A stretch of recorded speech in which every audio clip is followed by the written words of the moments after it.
কে challenge হিসেবে দিবেন, challenge accept, 2 লক্ষ টাকা দিয়ে দিব। ঠিক জুয়েল বলছে যে 2 লক্ষ টাকা দেওয়ার জন্য, যে আমি নাকি সবসময় রুগীদের দেখাই দেই। জুয়েল এখন থেকে যতগুলো রুগীকে যত লক্ষ টাকার কথা বলবে, যত কোটি টাকা বলবে, আমি থ্রটস অফ বিলাল দিব। আমি নাকি তার রুগীর কথা বলি, শেরপুরের কোনি মিয়ার পাশে দাঁড়ানোর জন্য।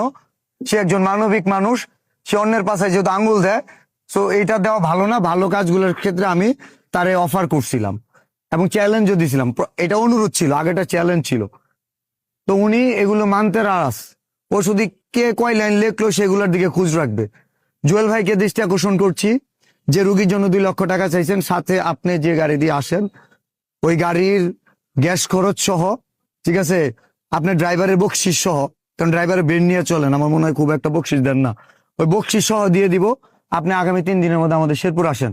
আর শেরপুরের কোনি মিয়ার জন্য যদি সম্ভব হয়, এখানে যা আসলেই হবে, আর কিছু লাগবে না।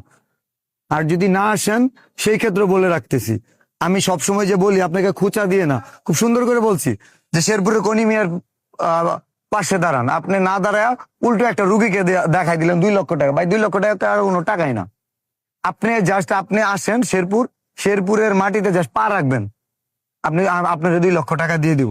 আর যদি না রাখেন, সেই ক্ষেত্রে বলতেছি নেক্সট শেরপুর আসলে একটু রেডি হয়ে আসেন। এটা কোনো থ্রেট না, জাস্ট বললাম।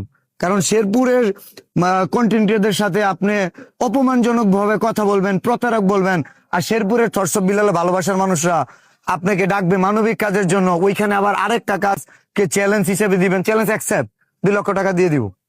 ঠিক আপনি জাস্ট আসবেন, আপনার জন্য 2 লক্ষ টাকা জাস্ট রেডি। 2 লক্ষ না, আপনি ওই সাথে কি, ওইখানে তো 5 লক্ষ লাগবে, 5 লক্ষই দিয়ে দিব। আপনি জাস্ট আসবেন, আগামী 3 দিন সময় আপনার। আর এই আগামী 3 দিনের মধ্যে যদি না আসেন, পরবর্তী সময় আসলে রেডি হয়ে আসবেন। Thank you.